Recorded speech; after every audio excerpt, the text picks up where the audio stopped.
Hello, this is Joshua Gutman, and I'm here with Stephen Dorff to talk about his new movie Embattled, coming to select theaters and VOD on November 20th. Embattled tells the story of Jet Boykins, played by Darren Mann, as he confronts his relationship with his abusive father, famed MMA fighter Cash Boykins, played by Stephen Dorff. While Jet trains to become a prize fighter himself, he also works to maintain his relationship with his mother and younger brother, who has Walter syndrome. As Jet's life comes crashing together, he's forced to confront his own father in the ring. Embattled will be playing in select theaters and on VOD on November 20th. A lot of adjusting, of course. Oh, you got Army of Darkness back there and Pulp Fiction. All right.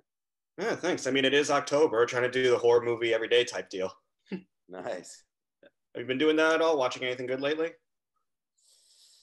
I watched that creepy thing on that weird kind of cult thing, The Vow. I watched that on HBO. That was pretty gnarly. Yeah, and then I haven't. I watched a not incredible movie called Unhinged with Russell Crowe, and but not much else to watch, you know. So I'm excited that Embattled is going to be coming, and it'll be coming in theaters and in, you know, where it'll be able to play, and it'll be coming to VOD, so you'll be able to have something new to watch that's you know, different. Yeah, I get that. I'm excited for people to see it myself. Yeah, man. So, what attracted you to the story? It was really the writing. It was David McKenna's script that came to me through a friend, and then I had dinner with Nick and some of the producers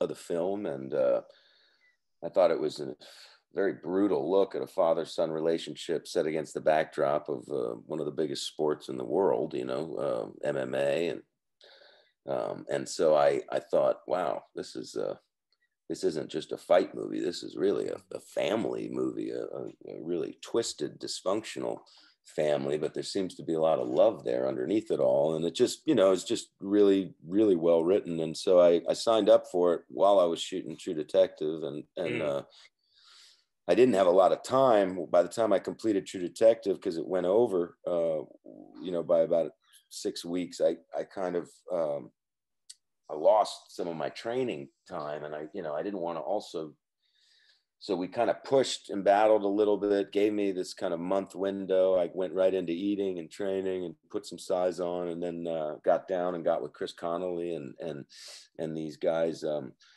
in Birmingham, Alabama, who trained a lot of really great UFC fighters. And I'd worked with some fighters before on other films, and basically just learned the choreography. And it was kind of a very fast, intense, extra long boot camp, you know, instead of 4-hour days and having that extra 5 weeks to learn, we did 10-hour days, and to the point of exhaustion, and we kind of just buried our minds into these fights because we were starting with those sequences. So, and from there it all came together. It was actually, you know, it worried me a little bit, but by the time we got there and we were putting it to camera, I felt good. So. Well, can you go into a little bit about how you prepared using the choreography, what the preparation process was like, and how your fighting style in the movie informs your character? Basically, you know, Cash is on paper, Cash Boykins is, you know, lightweight champion of the world. He even won a welterweight belt, but he's really, you know, to me was like an American Conor McGregor, you know, like if you strip the Irish off of some of Conor's bravado and the way he fights, the confidence, you know, he might, you know, break a rule here and there, however he's going to do it to get it done. That kind of scrappy, kind of fast, you know, lean kind of machine is kind of what I embodied for him physically, and the way we kind of approached him into the fights. Whereas Jet, my son, is much more a judo, you know, has a lot of talent in judo and jiu-jitsu, and that, you know, and taking you to the floor, which Cash, I don't think usually likes to be on the floor unless he's on top of you, just elbowing you and knocking you out, basically. Yeah, you like being dominant. So, yeah, and I think, you know, so what what was done beautifully about the choreography of the fights is they really took into account the character and the story within the choreography. So there was never really, you know, I'm always kind of with stunt choreographers, they'll usually choreograph these things in a room with stunt doubles, video them, show directors. They do a quick mini reel with some good effects and music, and they've gotten it down to a pretty good, you know, science. And usually that's how the stunt coordinators do it.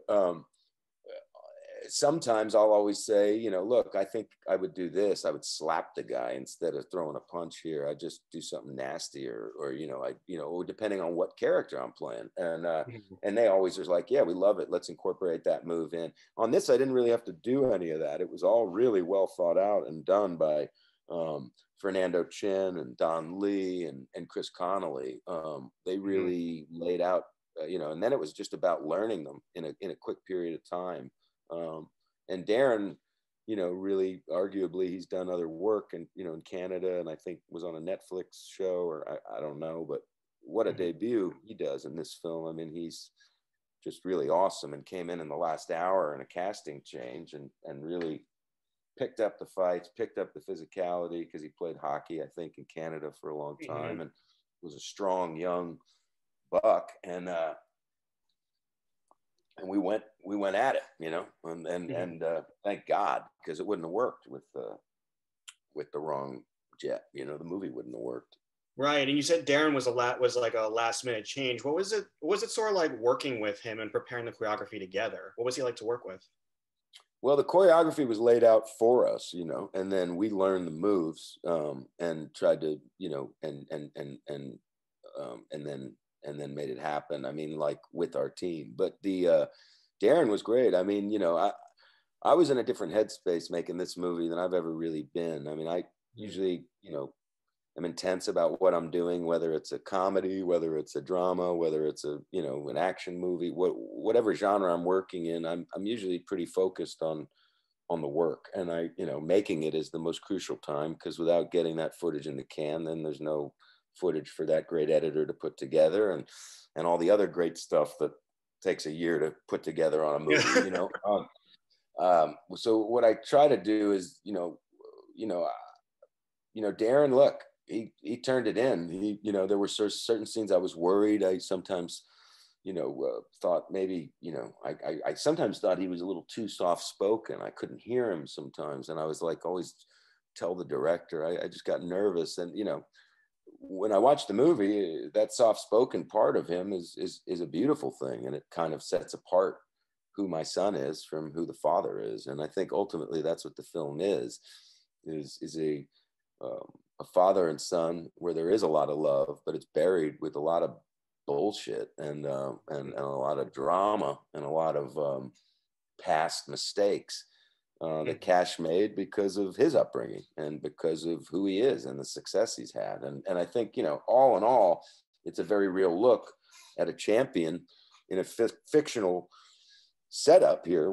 I'm not playing a specific person, but I did pull from a lot of our lightweight type champions, whether it's a Floyd Mayweather and some of his flash and business savvy in the boxing world, to the Conor McGregor. If we could strip his attitude, his sense of kind of cockiness and irony and flash with an Alabama Southern thing, that's what's on the page to me. And that's what I tried to then embody. And then taking in all the great fighters that I've met and worked with over the years and on different pictures or television, with like Cowboy Cerrone and some of the guys that I know personally, to just know who they are as people, where I do, and what is that mentality of a fighter that'll just get in the cage and not know if it's going to last a second or go the full 5-minute round, that kind of commitment, which is that takes strength and bravery. That's a different kind of career than what I do for a living. I make it come to life and recreate it for an audience. These are the real fighters. So there's something really nice about studying their behavior. What do they do for hobbies? What do they like as parents? What do they like as when they're out of that cage. You know, Cowboy's a cowboy. He's on, like, you know, playing paintball and, you know, racing motorcycles and, you know, being a father and doing all the things he does on his ranch, riding horses. You know, he is a cowboy. You know, there's a part of him that I applied to Cash as well, and just that kind of Southern kind of cowboy sensibility, you know. So, you know, there was a lot I pulled from, and knowing about the sport a bit. I'm not some professional in it, but I'm a fan. I've seen how dominating it's become around the world globally. And you know, for example, I was just doing interviews all morning with Chris Connolly, who is with Walt and Eric Anders in Abu Dhabi right now, getting ready for some big fight Walt has on Saturday. So, you know, like, and he's doing phoners with me. It's funny. Well, so when the audience eventually sees your performance as Cash, what do you want the audience's main takeaway to be about him? You know, I wish he was a little more likable, but I do feel like, without giving away what happens, there's a moment in the arena where the camera holds on Cash, and he shows emotion. He looks like he's going to cry. And that was a really hard moment to act, coming from a guy that has shown no emotion for anyone but himself, and shown really no emotion at all, except in business savvy, in his fight expertise, and in his kind of rude behavior. He's frankly a challenged individual to play, and so for me, that moment is the most redeeming quality of him, is when you see for the first time that he's happy that his son, his name has been recognized in a really big way, and he's going to have a big career. And I think Cash finally sees that, wow, you know, and in his own crazy mind, I don't think he's a changed person, but I think because he will be alone and he will go through what he has to go through, and he may never change, but we see some sides to him that are redeemable in the end. But, you know, it's a hard part. I wouldn't suggest people going out and being like Cash necessarily. I don't necessarily agree with a lot of his choices. I think he is funny at times. I think he's an incredible character to play, incredible dialogue, incredible, well-built, written character, and that's why I played him. But, I mean, not the most likable guy. Well, yeah. But then again, I don't think some of these champions are either. And I don't think they care. I think they do what they do, and that's who they are. And that's what enables them to go into these situations and make their money in an hour, you know. But it's a different, it's just a different being. It's a different, you know, any athlete. It's like, I guess, when you're in the Olympics and you're about to, you know, I'm friends with Shaun White too, when he's about to take that mountain in that last run in the Winter Olympics, you know, whatever, a few years ago, and he aced it, you know, and won. You know, it's like, what's going through their minds when they do that? You know, I mean, like, this is a different art form. You know, I know my art form when I go to work and do what I do, but I have a lot of respect for athletes, fighters especially, that just, you know, could end up dead. You don't know what's going to happen. You know, that's a big choice to make, you know. So but, you know, at the end of the day, this is entertainment. This is a movie against the backdrop of a very big sport, and I think it's really riveting and really pivotal. And I think audiences should be like, damn, that was a good movie after they see it. You know, that's what I want them to say every time. But, you know, I really am proud of this one, and I have pretty harsh taste, so even about my own stuff. So let's see what happens.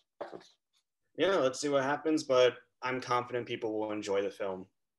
And on that note, I'll let you go. It was great talking to you, and I hope you have a good rest of your day. Appreciate it, buddy. All right, Josh. See you, man. See ya. Have a good one.